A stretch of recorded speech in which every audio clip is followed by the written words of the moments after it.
And Jesus, on behalf of Youth Proactive, we are very happy of, having the opportunity of having you here. I also want to thank my colleague Zainab because you met guys in Madrid during the implementation of Akia 1.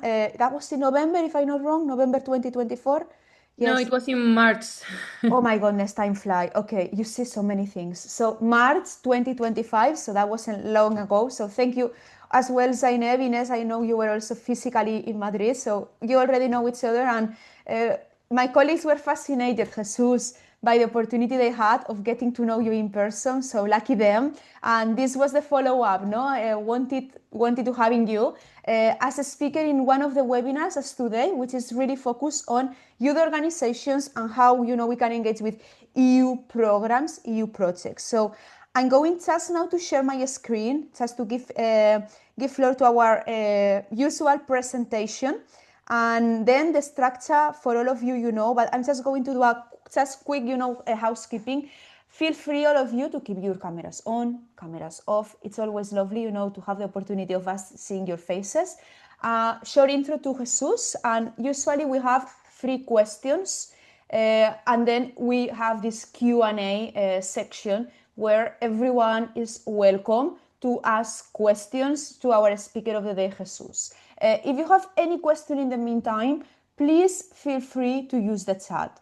Having this said, I'm not sure if Jesus is following us. Yeah, Jesus, for a moment you were frozen. Is that possible? Yes, but I think I'm now back. I'm You are having good back. connection. Okay, I was just informing our lovely participants that we are going to have a conversation now, 3 pillars, 3 sections. Then there is this Q&A, but anytime that if one of the participants feels like asking a question, they can use the chat and we will address all the questions afterwards. So having this said, before I introduce shortly to Jesus, today's webinar is focused on a key transversal topic, youth organizations, European programs. So using Jesus' example, we are going to say how we can connect both topics, because as we know, Youth Proactive is a youth organization. We are based in Brussels. Our expertise is in European programs, but we are not the only ones. There are new organizations, very, very active organizations like the ones that Jesus is co-founder, that they are also really experts in the topic. So again, Jesus, massive welcome, bienvenido. Jesús Fernández Prieto, co-founder of Plusers and You Planet. Jesus is based in Madrid. He's a young entrepreneur, very talented young man with a really long trajectory, very active on social media. Really congratulations, Jesus, on the way you are, sharing what Erasmus is and how young people can benefit. It's really enriching, and definitely there is a lot of food for thought in the work you are doing in social media. And this is the reason, Jesus, I have here included the QR codes to both Plusers Instagram account and also You Planet Instagram account. So the ones now at home, if you have a phone, is the time to scan the QR codes. If you don't have a phone, no worries, because I will be sharing these details with all of you in the follow-up email. So again, Jesus, thank you very much. It's been a pleasure having you with us today. Thank you very much for hosting, and I hope that also sharing the experience that we had is going to be useful for the people watching. Muchas gracias. Thank you, Jesus. So as all of you know, the ones familiar with our webinars, we always follow a very identical structure with 3 key transversal topics. So Jesus, what I'm going to do now is let's give 1 minute. I will read the question, and then I will stop sharing the screen so we can see the faces and our participants can also see your face more clearly. So let's move to the first topic. Building impactful youth organizations through Erasmus. So, from your experience founding Plusers and working with over 20 Erasmus Plus projects, wow, 20, what are the most effective strategies youth organizations like yours can adopt to create meaningful and sustainable impact within the program? And I think, these are 2 powerful questions: meaningful, something that matters, that has a real impact, and sustainable, that lasts in time. It's not only a project you implement, but there is durability and continuation. Oof, well, let's go into it. Yeah, those are very indeed powerful words. First of all, I would like to say that you mentioned also the two projects that we have running right now. I would like to thank two people that is actually watching. One of them is Silvia. I saw Silvia is from Innoget to Europe. She was the one that actually helped me go through my European for Young Entrepreneurs project. Hello, Silvia. I'm very happy to see you here. And it was a nice beginning to also starting in this entrepreneurship world. And also Anna, it is around here, and you mentioned the content that we are creating. She's doing the intern here with us in New Planet, and she's helping a lot also to develop all this part. Well, also connecting a bit the story with the points that you are asking, no, meaningful and sustainable development and impact, no, within the European program, in particular Erasmus. We started uPlanet some 5 years ago. uPlanet is the organization, the youth organization that we have right now. We implemented over 7 projects through uPlanet. We are growing, also jumping into Key Action 2, and since the beginning of the organization, we met three friends that we met from Erasmus projects, and we've been growing. And I always think that, well, first of all, the first part should be about introspection. Every young person should really reflect and make this first step of, I usually recommend the Ikigai tool to try to understand how you can make an impact and what would you like to make an impact. Because if we want to make sustainable and meaningful impact, we would like to, first of all, know what can be meaningful and sustainable for us. So this is usually the first thing that I tell to the youngsters that I help growing the organizations too, is that, okay, do something that connects with you. Otherwise, it will be difficult. No? And here in the social sphere that we are working on, in the international sphere that we are working on more particularly in Erasmus+, there are many topics, no, and we can get very dispersed if we are not really sure about what kind of niche we are working on and if we are connected to that. So for youth organizations, I'd say that's the first step, really going for something that moves you, trying to have something that moves you. If it's environmental issues, if it's political rights, if it's democracy, if it's debates, if it's inclusion, there are many, many topics you can work with in the European programs, also within the umbrella of Erasmus. So that would be the first step. The second one goes into partnerships, no? You want to create a team, and otherwise you will reach nowhere without a team. Yeah. So first is your first partners. Try to find people that is, in my opinion, try to find people that is clever and good people, hard workers, and if they can be even smarter than you, even better. People that you can learn from and that are constantly gonna overpass you. Yeah. This is a really nice way. In uPlanet, that's how it works. I'm super happy with the colleagues that we have inside, and since we match these people, like the 3 co-founders, let's say, then the rest of the people that it's been aligned with us, and it had a purpose, it had a core, no, it had an inner core in which people can be reflected. No, right now, for instance, in uPlanet, we are working also in Africa, in Uganda, Mauritania, and Lebanon. Recently, we started applying for projects there. And this is a branch that developed because of my co-founders. I brought them into Erasmus, but once we had the youth platform and we had all the legal entity, we could start jumping into other projects. And since these people were smarter than me, they could develop different branches as a youth organization. The team, of course, but also the partners are important. How you are going to find partners you are going to cooperate with. I'm happy that here I have some of them. But it's also important that you try to connect with people that are going to be alongside and aligned to the purpose and to the impact that you want to make. That's how you make sustainable, in my opinion, sustainable and meaningful impact. Usually when we are talking about entrepreneurship in companies and in organizations in general, there is something that they call the Death Valley. No, I don't know if your people are aware of the Death Valley. It's like 3 years. Most of the companies, most of the organizations never reach 3 years because they die in the 3 years. So in order to overcome these 3 years and in order to make this meaningful and sustainable impact, I think that creating good partnership helps a lot, strengthening your purpose and strengthening your operations. And then the last part is going into Erasmus. Well, Erasmus has a lot of good points. First of all, like any kind of young person between 20 and 25 can easily, I say easily, it's not that easy, but it's easier if you compare it to other things.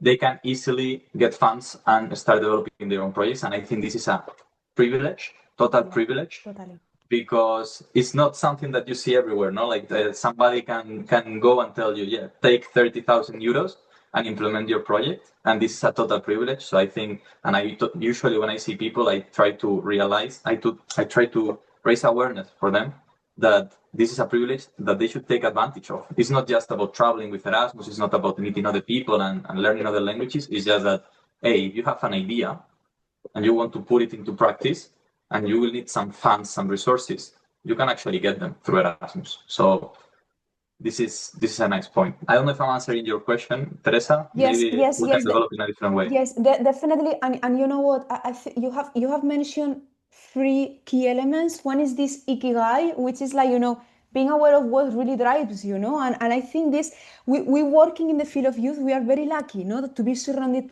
most of the time by people who are like passionate. This is also the essence of youth, that this feeling that you are limitless, that there is no tomorrow, like let's do it, let's see what happens. And as you mentioned, be surrounded by people that engage and inspire you.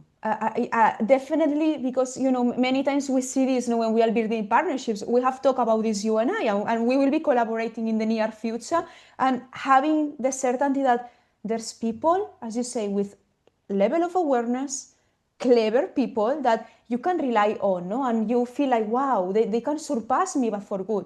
And I'm very happy that this is your case, Jesus. Really, really happy. And the first thing, before I move to the questions too, how lucky we are, no? Ines was doing this with her finger, like, we take this for granted very often. And I think, having the opportunity of having this webinar just now, exchanging these ideas, this is so, we are very privileged, very privileged. Yes, Jesus, something, before I move to question two, I realized that we haven't done like a short description. I mean, you have explained that you guys are working in Uganda, you mentioned now Lebanon. Would you mind giving us like a short explanation of what is Plusers? Which some of us we know definitely, but I see that we have like people from Bulgaria, Tunisia, other countries that maybe they are not that familiar, and also what is UPlanet. So if you can give us like a little bit of intro, that would be great. It's actually, yes. Hello to everyone. I don't know from where are you, but hi to maybe half Europe and also Tunisia, maybe. Wow. Yeah, great. Well, UPlanet is the organization, the NGO that I co-founded with two of my friends. Like at the end, we presented papers at the end of 2019, just a few months before the COVID, and we got accepted exactly the week of COVID. In February. UPlanet started as an organization aimed to create youth projects through Erasmus. And since Pablo, one of the co-founders, also moved and lived for a year and a half in Uganda, he realized that, and he was studying an international cooperation master. That's why the smart people always around if possible. He thought, okay, we can start creating projects here. He was passionate also about the topic. And then the other branch of the organization started growing. Currently, we are almost 20 volunteers working within the organization, and we work in these two areas, main areas of developing engineering projects through international cooperation in Africa. And as I said, last week, we applied for our first project in Lebanon.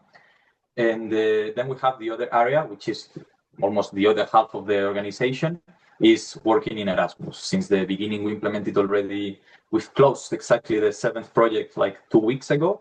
And right now we aim to go for the accreditation in youth, in which we aim to keep creating projects. And eventually we will move also into some K-Action too, but mainly with the purpose of empowering young people. We work in areas like sustainability, youth empowerment, recently a lot of digital tools like content creation, also graphic design. We have Anna here, that is a super nice graphic artist, gamification. And I like a lot working on social entrepreneurship. So that's how I connected it with Plusers. Plusers is a consulting services that I'm giving, in which I'm helping either organizations or young people create their own Erasmus Plus projects. Wonderful, wonderful. So it's like the circle, no? Connecting one thing to another. Yes. Yes. Wonderful. Thank you. Thank you. And you know, that song was surpassed with a lot of success, no? The Death Valley that you were mentioning. So after 3 years, rising and growing. Wonderful. Okay, I'm going to continue with question 2. Jesus, let me Sure, just shut it. share my screen and we can all read the question. And again, then I will just stop sharing so everyone can see our faces. So from participation to leadership in EU projects, to some extent you have already answered this, you know, explaining all the projects that you are involved with, but going a little bit deeper.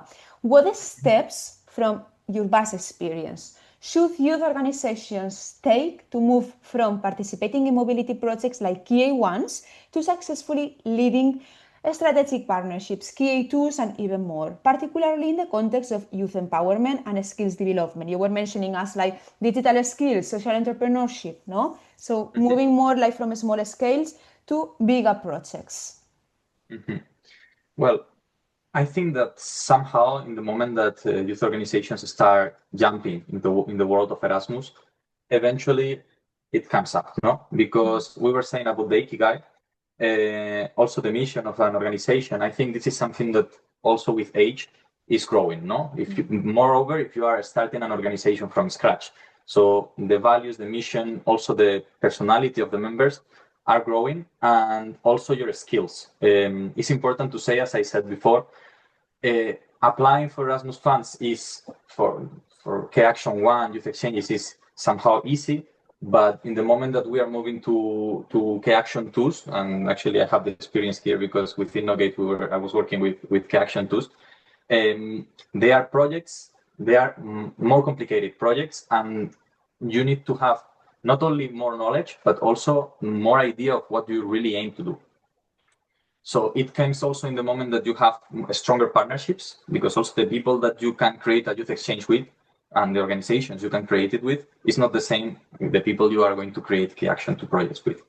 So I think the key steps is, first of all, shaping, no? Key Action 1 is like incubator, like you are shaping, you are testing, you are checking what works, what doesn't, and you are getting to know more about how the EU bureaucracy works, how projects are accepted. In my case, for instance, I also joined different trainings in which I also learned how to write down projects, because this is a key skill that we are talking about, and it's very important if you want to work in the Erasmus Plus, in general in grants, Yes. no? But more specifically, we are talking about Erasmus Plus.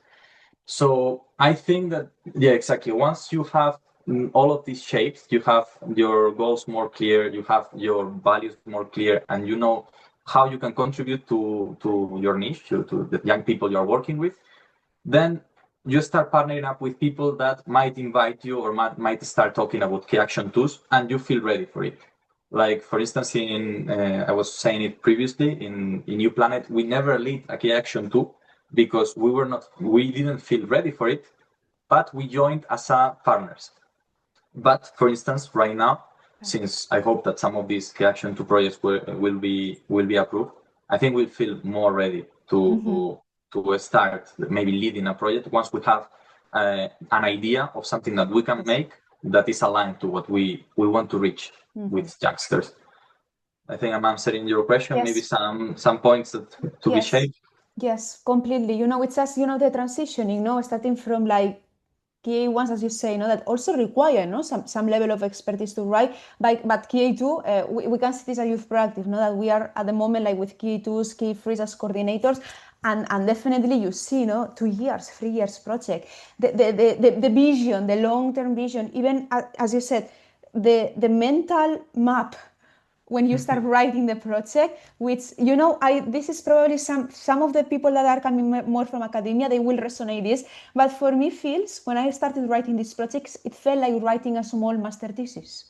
Totally. Believe me, it was like, Totally. yes, because probably it's me that I love reading papers, and I was like, okay, all the research, you need to have a needs analysis, you need to talk, you were mentioning in question 1, no, you need to know your partners. So if you don't write out KA2 project and you don't know what your partners need, that project is going to be unbalanced. And something important that you're saying is a 2-3 years project, so you need to have a team that is committed. And currently, for people that we have around, we know that maybe someone in their 20s, early 20s, if you tell them, yes, we are going to apply for a project that might be approved next year and it will take 3 years to be implemented, Yes. the person might tell you, look, I don't know what I'm going to do this summer or next year.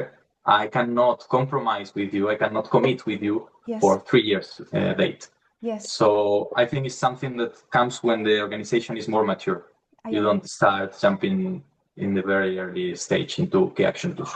Yes, this is a good point, and I really congratulate you for Plusers and you Planet, because you guys are doing it, because many times youth organizations, you experience this, no, that as they say youth, like there is this uncertainty which is also natural, no, when you are still in an early professional development phase, that you want to transition, you want to move, and you cannot commit to fully like be physically, no, there, no matter, yes, for 2-3 years. It's like, it's challenging, and you can see this, no, with even when you are coordinating a project, that you talk with your partners, and one day is one, then you see the mobility, which is also, it also makes sense, no, because but eventually you need this like seriousness in a way, no? Yes. Yeah, the Yes. organization should be rooted in a way. Otherwise, it might be we had these experiences working in key action tools, Yes. and when you are switching someone in the middle of the project, for the partners, I mean, you do it and you keep going. It's not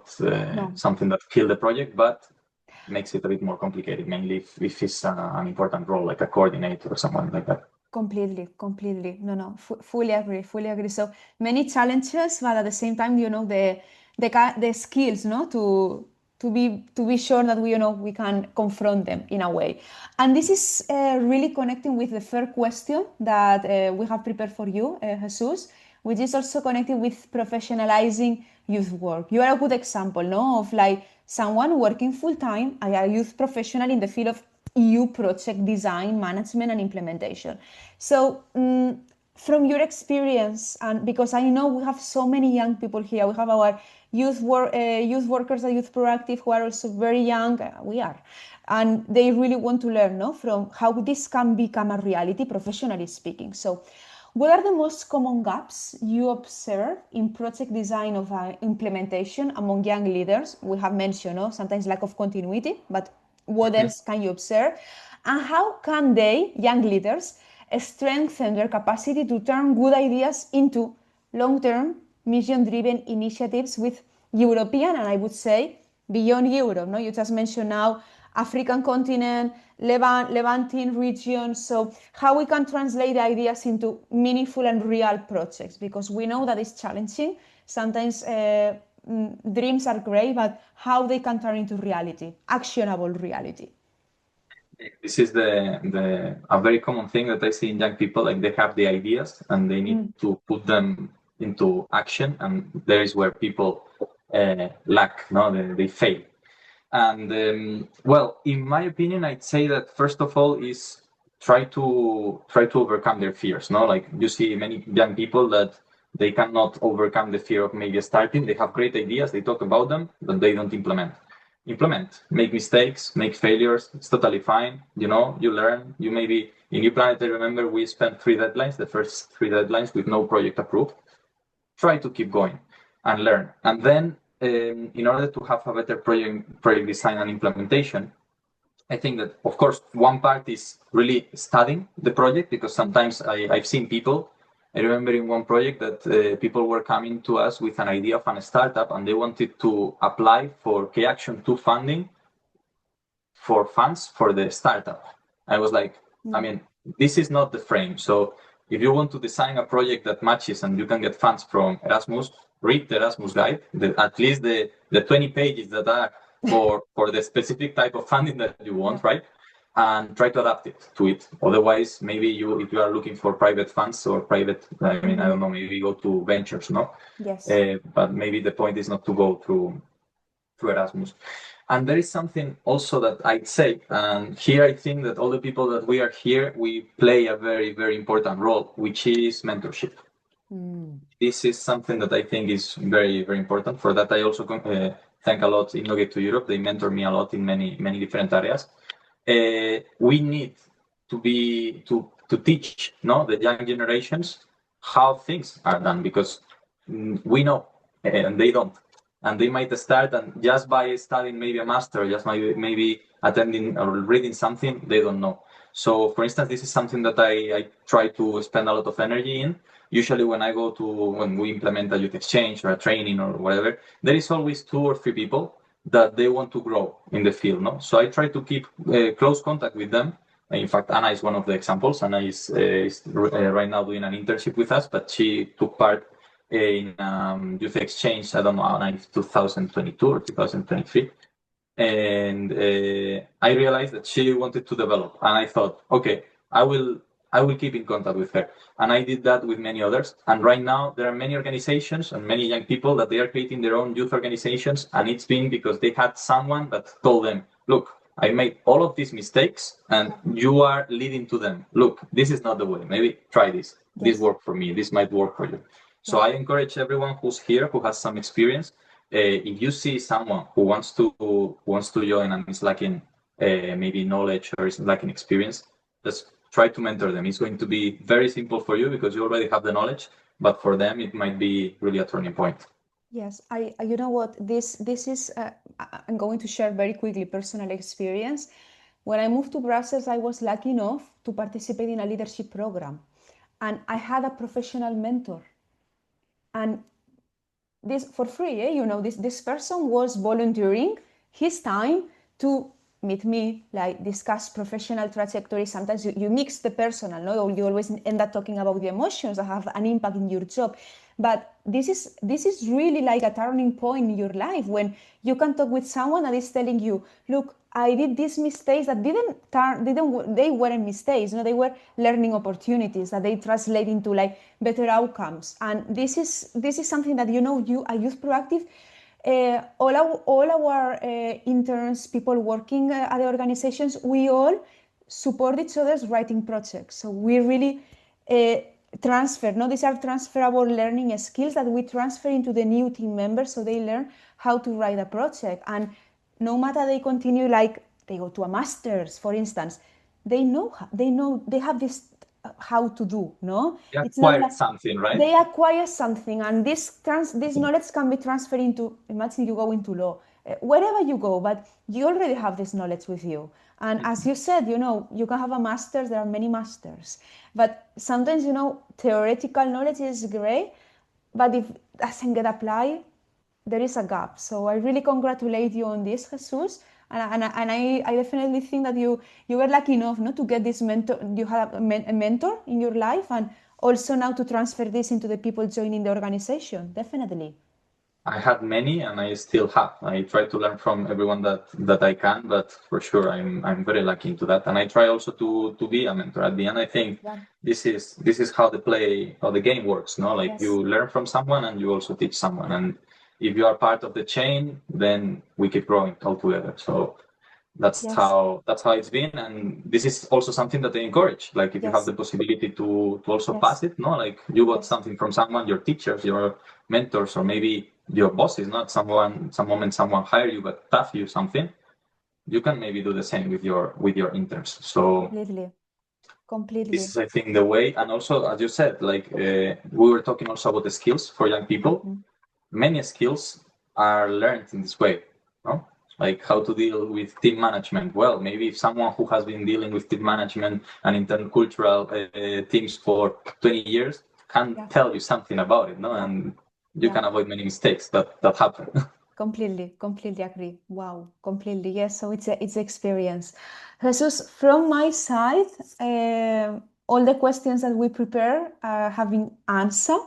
And really thank you very much for this conversation. Also, learning from you in the sense that, you are very active, and as you say, you are a role model for many young people joining us today, because you are like the example of that, it can happen, but you need, to combine, this is my personal belief, but you need to combine mission with action. Unless you put into practice your ideas, things don't happen. So you really need to, to make things happen. So being active. And yes. Having this said, Jesus, I'm going to now open the floor to potential questions we may have for participants. If not, I have something else I want to ask you, but afterwards. But really now, the floor is yours. We have 20 extra minutes. We usually finish, today we scheduled to finish at 6, but 10 to 6 is also fine. So really, the floor is yours to all the participants. So really feel free. You can write down the questions on the chat or turn the camera on, up to you. Okay, Inés and Zainab, wonderful. Okay, so Inés DR, go ahead. Zainab, no, tranquila. Okay, vale, yala. Oh, go ahead, Zainab, if you want to ask your question first. That's fine. I can't hear as you, Inés. It's okay. Mine is actually really quick, if you do not mind. Jesus, first of all, thank you so much for your advice. It was very insightful, of course. And as Teresa said, we are a team of young people here, and even the participants. So I think it can help a lot, or at least I've noted here some advice to take along with me. But I had a question related to surrounding yourself with the right people. Because as you said, sometimes you want quality, you want sustainability in a project, and you can't make sure that some people might stay along throughout the project. So how do we actually build this team as newcomers to make sure that the project actually is sustainable in the long term? That's a very, very good question. And well, I can tell you how I did it. It doesn't mean it would work for everyone, but how I did it, it was like also within Erasmus, if you are particularly touched by a specific topic, I would recommend you to try to join topics that are related to this, to join projects that are related to this project. Why? Because the chances that you are going to meet someone passionate about it are higher, right? If you are touched about sustainability and you join a youth exchange about sustainability, I don't know, in Portugal or in Italy, somewhere there, the chances that more people will join it and that you will match with them are higher. So you can either connect with internationals or sometimes also with locals, with your people from your nationality. And despite that, great friendships can be created, also great partnerships. So that would be one of my best advices. It's the same as maybe the partners must be around you, like maybe at university, maybe in the masters that you're studying, maybe colleagues, you don't know. Well, thank you. Thank you so much for this response, and definitely agree. But also, do you think that maybe online there would be ways to connect with people in this way? Yes, you can do it online, but I would say that if you do it online, I'm a bit skeptical about making it online. You can make first contacts online, but always try to move into having calls with people and trying to get people. Because, I think everyone who's here knows that there are Facebook groups and stuff like that where you can go and try to find partnerships, stuff like that. I'm skeptical. I don't do that. I prefer to work with people I know personally or friends of friends. Otherwise, it's I'd say at least dangerous. It's dangerous because you don't know who's behind. And when you have lived with someone for a week, you know this person much better than if you just texted on email or on WhatsApp and stuff. So potentially, yes, maybe you contact with somebody whose organization looks very legit, but try to have at least a call and try to have a personal contact with the person. No, don't leave it just online, sign papers, and that's it. That would be my advice. It's always better to get to know people face to face, if possible. I don't know if the rest of you agree. You're watching, but I would like to know, what do you think? I see also some people with experience working, so maybe you can also share your inputs. This is an open question. Maybe there are people with more experience in partnerships here, so they can also give you feedback about it. Can I say something? So Ines, go ahead. No, I was about to ask for maybe more comments on this, but definitely agree on what was said. I think, and Zainab, I would like you to compliment me with this because we have been working also together with the EYE and the EP project and many different online activities. But I think yes and no, because for instance, we do a lot of activities online, like this webinar, but at the same time, I agree, we just came back from Strasbourg. There was the EYE, took place the European Youth Event, and let's be honest, the opportunity of meeting in person, no, interacting with the people, even us, as a team, that sometimes we are so busy that we are like ta ta ta ta ta, and having the opportunity of sitting in the bus for 6 hours or in the train and talking, and this creates this personal dimension that I think Silvia Sarria is saying this now. Yes, espera. Sí, personal, totally, Silvia, I agree. Yes, that it's like, I mean, if you are working online with someone, and I think COVID showed this, no, that, and you are talking, you're having phone calls, webinars, whatever, you create this connection. But I think that going to a cafe, no, sitting with a person, To and, feeling human.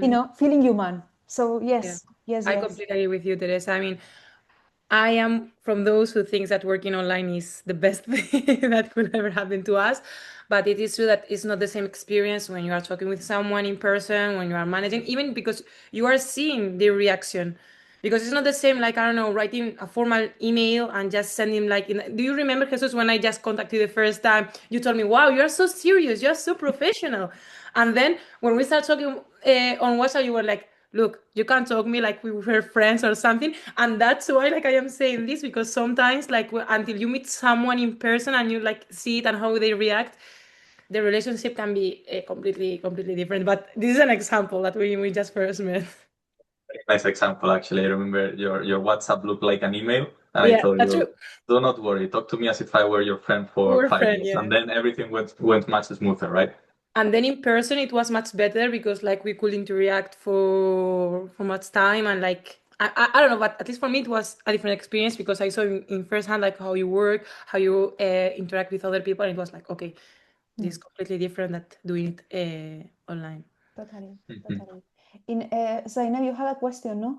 Yes, I have well, two questions, but I will start with the first one. And Jesus, my question will be like, what advice would you give to young people from rural areas who want to access these European opportunities for Erasmus? Because we know that, for example, you live in Madrid, like, your network can be big. I don't know, like, I mean, it depends on the region and also depending on the site. But it is true that I have known many other people that they came from rural areas, and sometimes they find very difficult to access these kind of programs. Like, what will be your advice?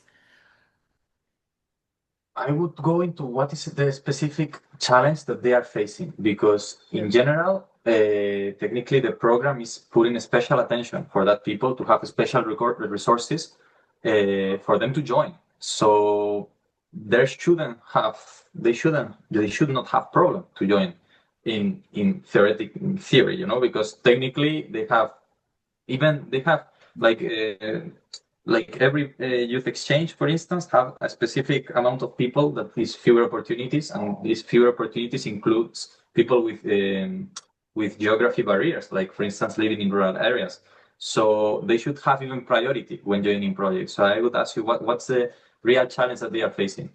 And I'd say that they shouldn't have. If they are contacting like youth organizations, they should be telling them, look, I have this problem. I'm living, I don't know, in the middle of Castilla-La Mancha, and there is no, it's more difficult for me, but inform about that, because then they are aware that this is something that happens a lot to us, We ask specifically, do you have any of these kind of fewer opportunities traits? Because otherwise, I don't know if, as an organization, if you have fewer opportunity.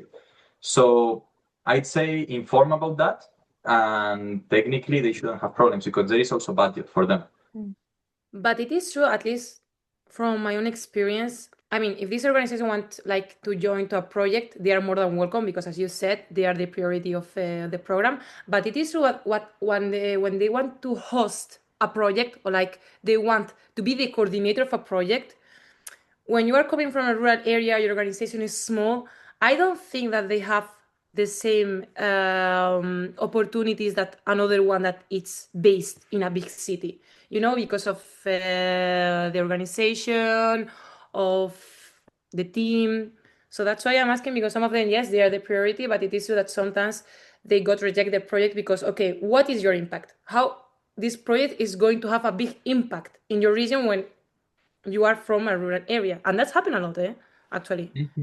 Yeah, then I'm sorry, I think I didn't understand exactly the question. I thought it was more like regarding as a participant, not as a youth organization.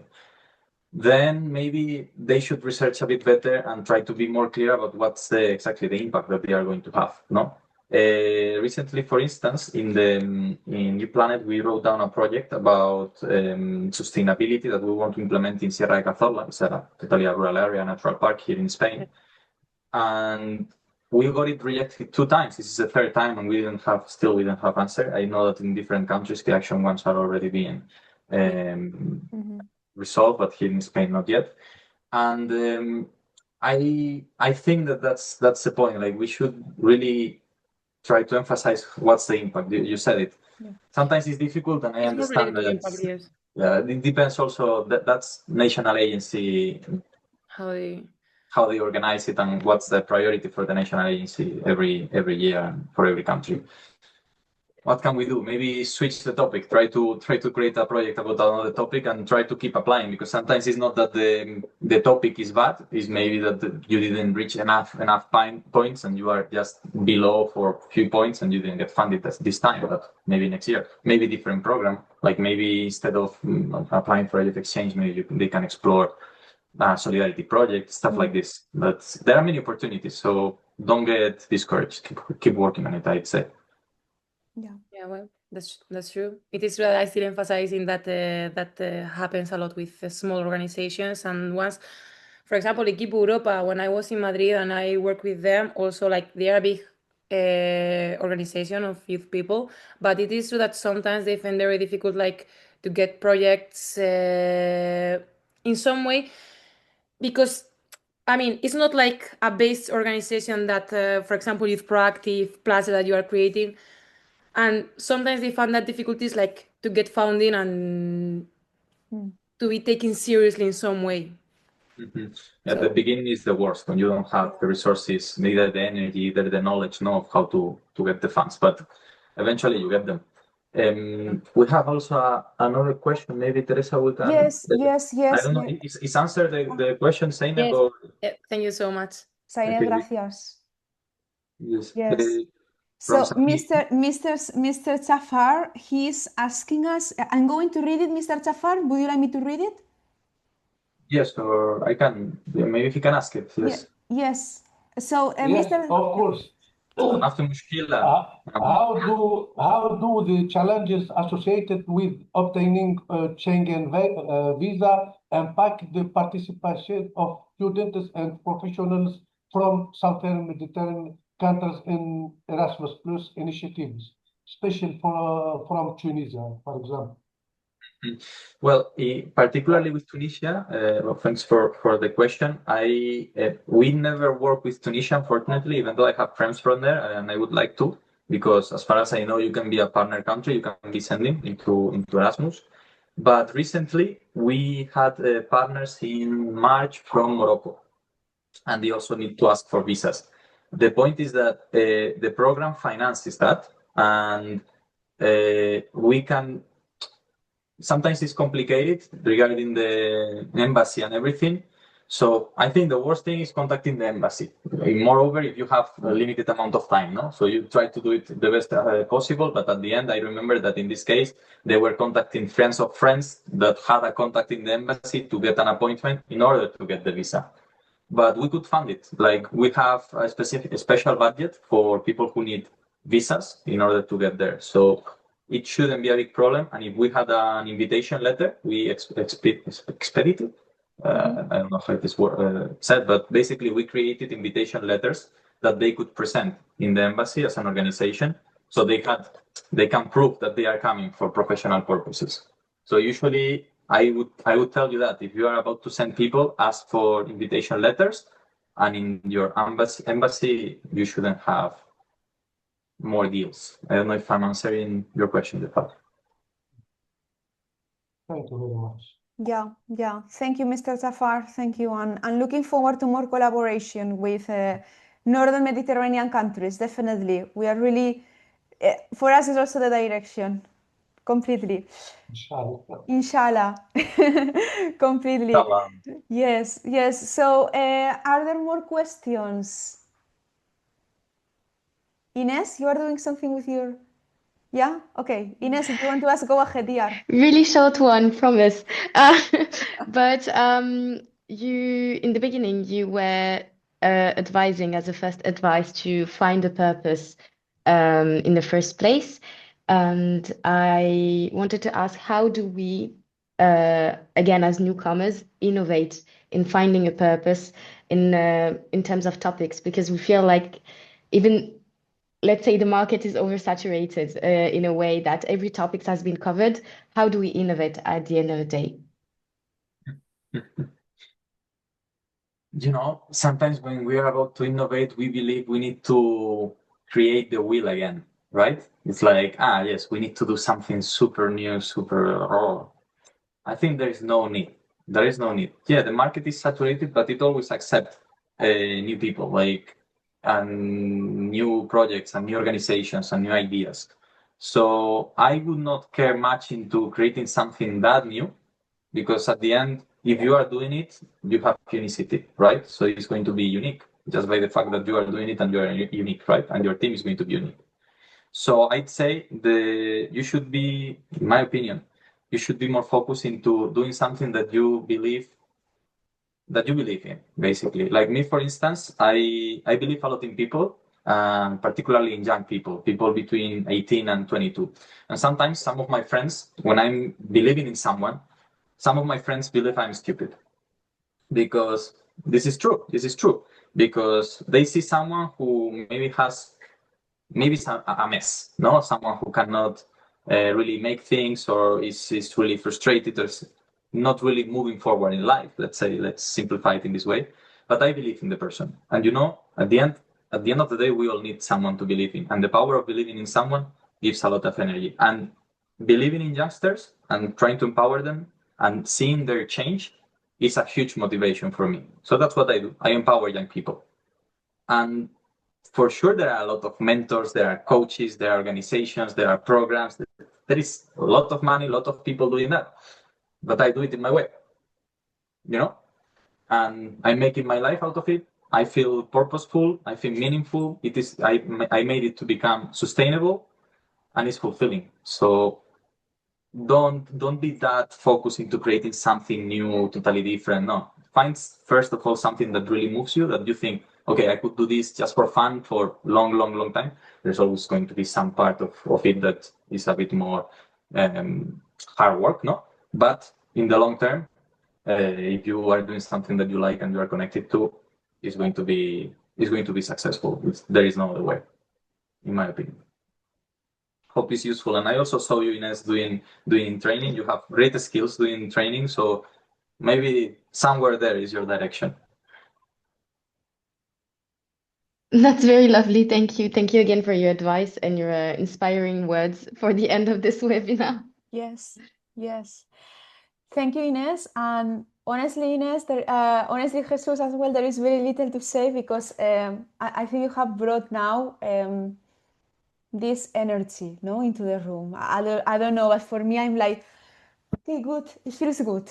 It's like, okay, this doing something that it's fulfilling, that matters to you, and lucky enough, it has an impact, no, into the world.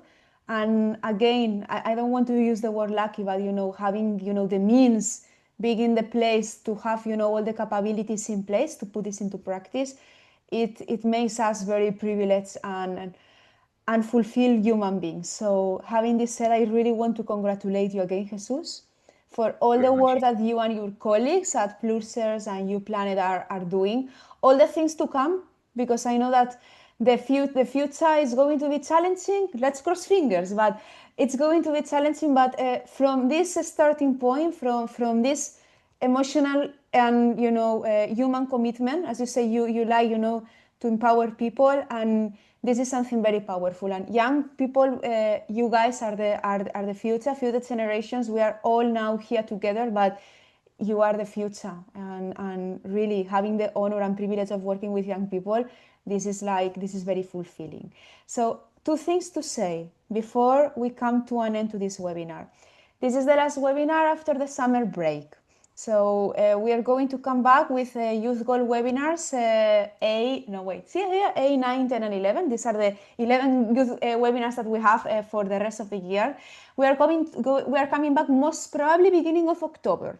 Okay, so this is our internal planning. So you will hear from us. We are continuing with our C4 Youth Project webinars, which is this KA-free project we are Youth Project coordinating. All of you are more than invited to participate in these webinars because they are also connected to the topics that we have been covered as individually here in Youth Proactive. And second, I want to kindly ask the ones present now if we can take a photo, because I think it will be lovely to have like I want just to share a story, just mentioning that, first round of the webinars of 2025 is coming to an end, and we will be coming back after the summer break. So if you all agree to have a picture, I'm just going to change into the gallery. I think we all can see each other. I'm just going to take a screenshot. The ones you guys don't want your names to be present, fine. Okay, the ones that you want your face to be showing in the camera, now is the time to turn your cameras on. So I'm just going to take a screenshot with my, can I ask quickly, someone with a good phone, which is not my case, can you try to take a picture? I'm just taking a screenshot with my computer, okay? Gracias, Tainep. Okay, so 1, wait, 2, 3. Should we say cheese or something? Yeah, we can say cheese or something, okay? So 1, 2, At 3, 4. Cheese! Okay, wonderful, wonderful.